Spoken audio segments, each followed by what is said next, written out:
So now we're walking out into...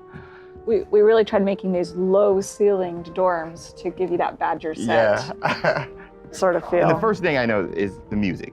The score is amazing with this. Gorgeous. And I'm calling out here, this is unique music that you're hearing for the Hufflepuff Common Room. Go back to those Common Room videos we released, you'll notice the music's a little bit different, and that is entirely intentional. We just want to welcome you to your common room in every single house, just a little bit differently. Begin customizing that experience right away. Oh my gosh, that's so awesome. Look at that. So I mean, beautiful design. We could spend like the entire rest of the stream just in the common room here and talking about it, and I'm sure Boston and James could be like just geeking out over it. All the details come from J.K. Rowling's writings for this common room. The round doors, the hanging vines, even the dancing badgers on the fireplace. It's got a real earthy vibe. Yeah. It's very, very earthy. Which is like elements for each of the houses, right? Hufflepuff is earth, Ravenclaw's air, Gryffindor is fire, and Slytherin is water. We really leaned into that for each common room. Wow. So if it feels earthy, we've got a little earthen passageway. That's what we were. Hopefully, it should feel very familiar. Yeah, it does. It does.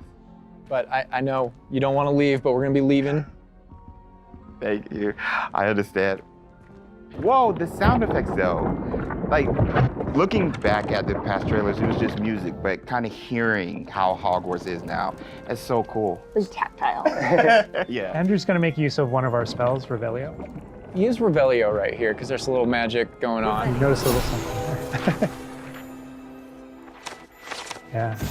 So these are something that we kind of interchangeably call Revelio pages or lore pages. And you'll notice a bunch of things pop up on the screen. Yeah. You see that we got some XP for it. Mm-hmm. And you can also see that we've advanced something called like a field guide challenge up in the corner. And I did notice the flue flame just ignite right there, which was so cool. Yeah. Oh man. Fast travel points there. House hourglasses. We had to, how much fun was it designing those and putting all those in there? They're gorgeous, but that they're there just like in the books. Yes. Right next to the Great Hall. It's a nod to lore. House points is not a core mechanic or system in the game. We didn't turn it into like a gameplay system, but it's definitely present throughout our narrative. And there are lots of choices where we want to nod to things that aren't necessarily gameplay systems, but we nod to them as part of the narrative. Over to the right Part of the there, music Andrew world. was teasing, that's the Great Hall over through those doors. Again, we're not going there. He's just kind of like, no. Cool. Here's another collectible page. You know, just again showing you like just these things around Hogwarts that you can do and pick up. And that's a shot straight from the trailer too. Just that part right there. I recognize that. I might be giving you a little fan service here with callbacks to those. So, and this must be summertime, because I noticed these are the summertime windows. These windows will change with the seasons. Yeah, the detail I put into this is kind of, I get surprised by it all the time. That's a sentient magic castle. So. Oh man. And we're going out. Look at that. This is where the students would normally kind of congregate, just to kind of chill out, play, meet each other outside of the Great Hall before and after meals. and I love the way that when the castle interconnects to, that it interconnects outside, inside. There are pathways on both sides of things, so you really get a sense of scope to how big this castle is. And when you see things, like you'll notice a bridge over there, that's a place you can go to and cross. Like everything that you see is a place that you can visit. Wow. We put a lot of effort in making it feel really alive. Not just with student population, but even just the greenery and stuff. It's Scotland. Yeah. And this castle's been here for hundreds of years, so just kind of the moss and all the trees that have overgrown it. And oh my gosh. That landscape, that Scottish. This location might look a little familiar to you? I thought I recognized it. I believe this is from the Spring ASMR. And yes, so that puzzle right there, that view, Andrew is taking us right back to that. I'm going to tell Andrew not to interact with that puzzle and to keep moving on. No. We can't spoil everything. We can't give you everything, right? Hogwarts contains a lot of secrets. Oh my God. But this is this grand entryway right here coming down into a really kind of central area. Yeah, we're coming upon the central hall, and we pointed out the greenhouse outside, and we'll notice when we get down there that it's on the right. This is a big hub of the school. Like it's a big castle, but it is designed so you shouldn't get very lost. This is kind of a grand central station. I love that. Each direction, it's green over there, so the greenhouse is over there. Transfiguration courtyard, the library's straight ahead, so it's kind of the hub of a lot of the castle. Even the color, visually, you can just tell, okay, green, green greenhouse. that way. Oh my God. A lot of it'll be subconscious, but it'll help you really learn the castle and feel like you know your way around. That's not to say that it's easy to learn. All of us here still get pretty lost in it on a daily basis. It's a castle. Great point. I love that Andrew's definitely teasing a lot of things here. I'm noticing he's swinging the camera this way and that. Yeah. He's got this grin on his face over there that's just like, yeah, I know what I'm doing. I know what I'm from the reveal trailer. There's that dragon. Oh my God. This is another location where the students will gather, and just kind of chill out. And an opportunity to talk to somebody, get a quest giver here. Is everything all right? Yes, I'm sorry. I'm Nellie, by the way. I'm just so excited that the Daedalian keys are back. The what keys? The Daedalian keys. Surely you've seen them flying about. Rumour is that a former headmistress, Professor Mole, conjured them to protect the contents of certain locked cabinets years ago. Professor Black couldn't be bothered to disenchant the keys, and they appear every few years. You should try to catch one. Why would I do that? Each key will lead you to a locked cabinet somewhere in the castle. If you can manage to get the key into the cabinet lock, not an easy task, you may find a reward.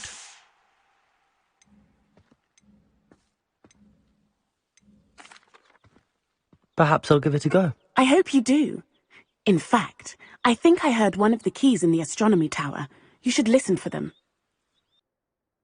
So those kind of side quests are really, it's a cool way to interact with your fellow students, with perhaps other teachers, with, various things like that, as well as teach you some more of the secrets of Hogwarts, I think. There's a little bit of that. Absolutely. Yeah. So the students are a way to kind of like flesh out the school opportunities around it, what we can do. And then those interactions, different interactions with different characters can also offer different choice points for the player. And then some of those things can affect things game-wide. Some of these affect characters' lives, the ending of the game.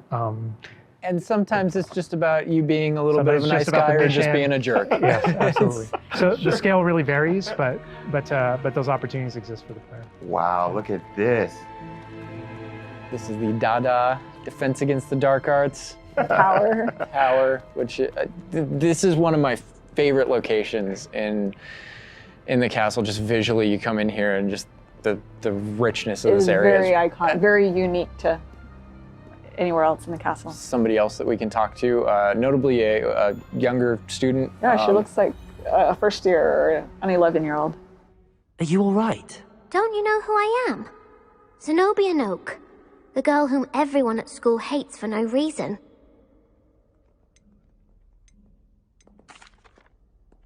Everyone hates you. Why? Because Hogwarts is full of bullies and spoilsports. Leander Pruitt's one of the worst, that no-talent moon mind. I wanted to make some new friends, and so I brought my collection down to the common room. My gobstone collection, that is. I was hoping someone would want to play. Are you familiar with gobstones? Little balls, like marbles. Grand game. And if you lose, they spray you with a foul-smelling liquid.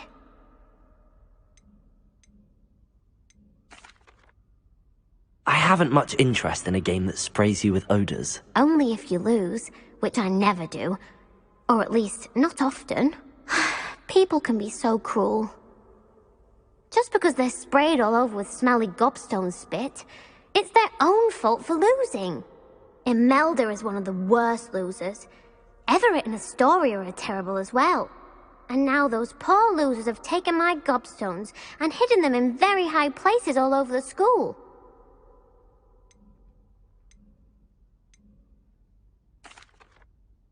Sounds as if you caused the smelly situation and they responded accordingly. I didn't make the rules. Anyway, I can't work out how to get them back on my own. I don't think I know the necessary spells yet. I need someone Perhaps a selfless and talented 5th year to help me.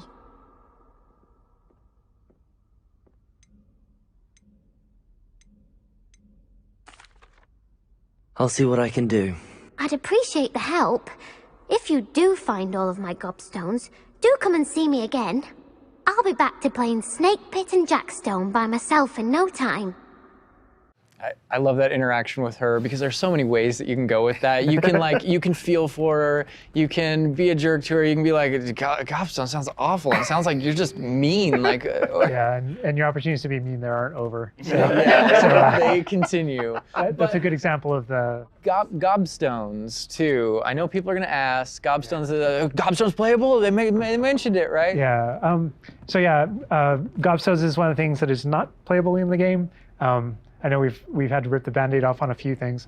Honestly, it's it's an amazing thing on the franchise how many things about this like speak to us as fans and that we want to turn into gameplay. And there were calls that we had to make over the course of production of kind of like which things we will and won't include in the bucket, just kind of for the overall Wizard's Chess. Yeah. Those are things that aren't featured. Yeah. They're featured within the world. Right? I'm glad they're mentioned. They're a part of the Wizarding world. Yeah. Every single time there was something that we regretted because we couldn't include it. We also tried to figure out a way to make sure that it was included in the narrative, included in the stories, make sure that there's a way to kind of like acknowledge it, touch it, and make it feel like it's definitely part of the world.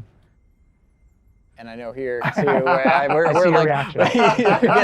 I was like, we're in the Sophisticated Dark Arts class. I recognize that staircase to the left where we were just at. Andrew was walking by.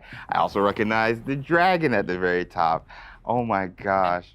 Being in a classroom, I think this is a good opportunity to talk about how classes work, because we've gotten a lot of questions about that. Is it a schedule-based system? Is it so tell us how classes work? Yeah, so ultimately decided not to go the sim route. So I think like one of the speculations was, is there time of day and that kind of thing. Like, can I miss class at this time of day? There is a day-night cycle. Yeah, there is a day-night cycle, but everything is very narrative-based, and so there's a big mystery going on in the world. There's something happening in the narrative, and we essentially see it as kind of like chapters in that narrative.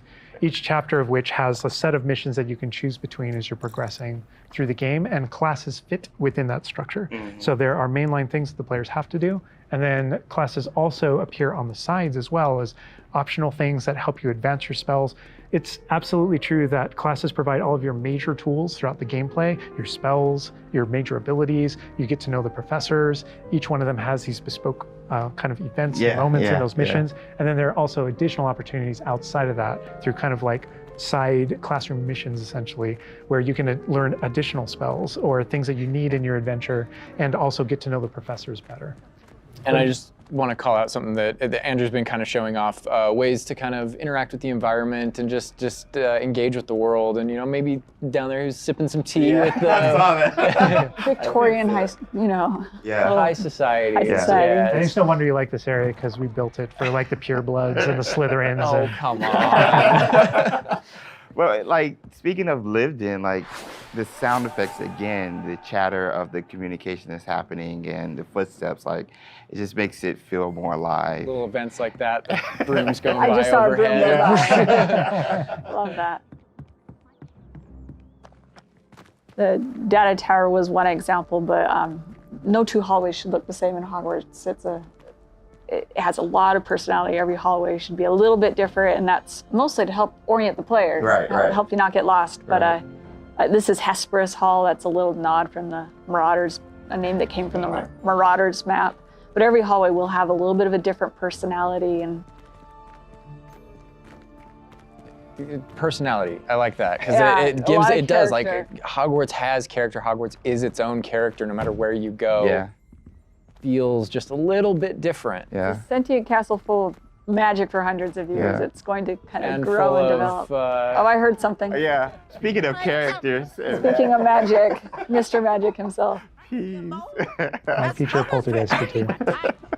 We talked about building on lore too. I know there's that statue over to the side. Do you know who that is? Lachlan the Lanky, and he's got his Bowtruckle friend. And I think if players don't know, there's another Revelio page there. Yeah, there's a map of Argyllshire. We know the fat lady hides there. Hides behind it. That's right. The third book. But sometimes a hallway has personality by how it looks, or we just passed a music hallway where the portraits have kind of taken it over, and so the sound makes it really unique. All right, I gotta call this out here. I know there's been some criticism in the past that our trailers and our gameplay and what we've shown so far has not had enough owls, okay? So here we are at the owlery. We're looking directly at the owlery to show you all of the owls. It's a lot of owls. It's a lot of owls at the owlery. I love the owls. fog rolling down that Great callback. Great call. I also love that one of my favorite things about just kind of going around on the outside of the school is that all those things that I see are places that I can go to, that I can visit. I just love that sensation, knowing that is real. That lovely Scottish countryside.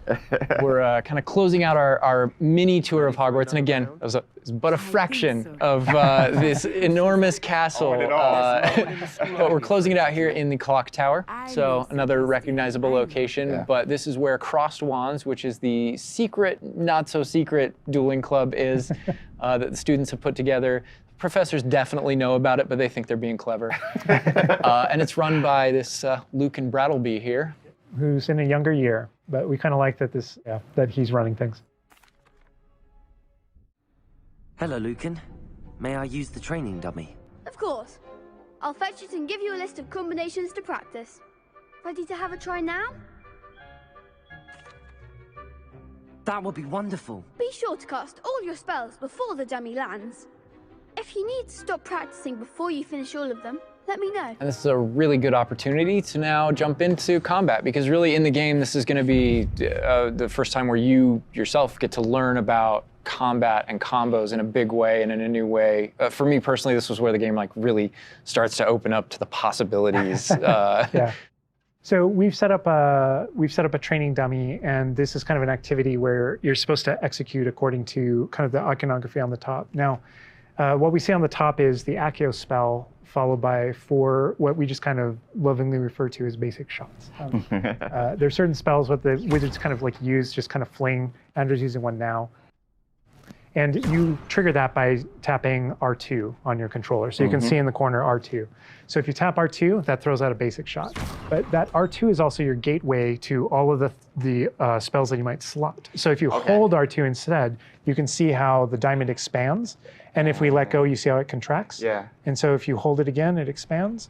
And so when it expands, then all the spells that you slotted while you're holding that button can now be tapped with your face buttons. Awesome. And not only that, but over the course of the game, you can gain additional spell diamonds, up to 4 additional ones, so that you can slot up to 16 spells, pretty much instantly. And then that helped us fulfill the fantasy of, in combat, I need to be able to access things very rapidly. Yeah. And so you learn over the course of these events, how to juggle not just the spell casting, but also it reinforces an understanding of another feature of the wheel, which is their cooldowns. So as you're casting spells, just to make sure that you're not just kind of repeatedly using one thing over and over and over again, you can see cooldowns on the spells that he's using on the wheel. And then as you progress through the game, there are different things that can affect things like cooldowns through your talents, different things that allow you to kind of juggle and adjust and update those things. And so if you hold down R2 and you tap the D-pad, it will switch between your other diamonds if you've unlocked them, and that's how you access all those. Oh man, it looks like we're about to get some action over here. Yeah. So this is a great way to kind of learn how to pull things together, so you pull those combos right together. Here. Yeah. Tap, Accio, tap, tap, tap. Awesome. Well done, Andrew. And that's just against the dummy, but I mean... I'd say that's enough practice. You looked good out there. Thank you, Lucan. I say better to discover one's weaknesses during practice than during a duel. You'll be a fearsome challenger now. I think now we can take on something a little more challenging. It's going to shoot back. Now let's talk about some more features of the combat system. Hello, Lucan. Is the next round of Crossed Wands all set? Why, yes it is. I've got a great match lined up. Ready for another round? We're on a PS5 dev kit here, so we're going to be able to kind of pause I'm the ready. action and talk about what you're seeing on the screen, because there's about to be a lot going on. Okay. All right, here you can select if you want to fight with somebody else, some of your classmates. Yeah. But in this case, we're not. We want that action to feel a little more frantic towards you to really get you that sense of combat.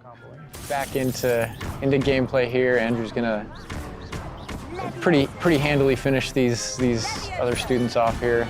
Win this duel. Look how fast it is. It's like a dance. Yeah, we really felt like in the movies, there's almost like a, it's kind of like there's this element of kind of like fencing from a very great distance. That's such a good call. And there are a lot of things that we had to do with our controls and combat system in order to kind of capitalize on that idea that's pretty unique to the Wizarding world. Understandable. Yes. Well, perhaps you should try that next time. The other duelists have already taken notice of you, but after that last round, they'll really have it in for you. You'd better keep practicing if you want a chance at winning, or at least surviving the next round. I'll let you know when we're ready. Hope to see you then. The next round is for all the gobstones, so to speak.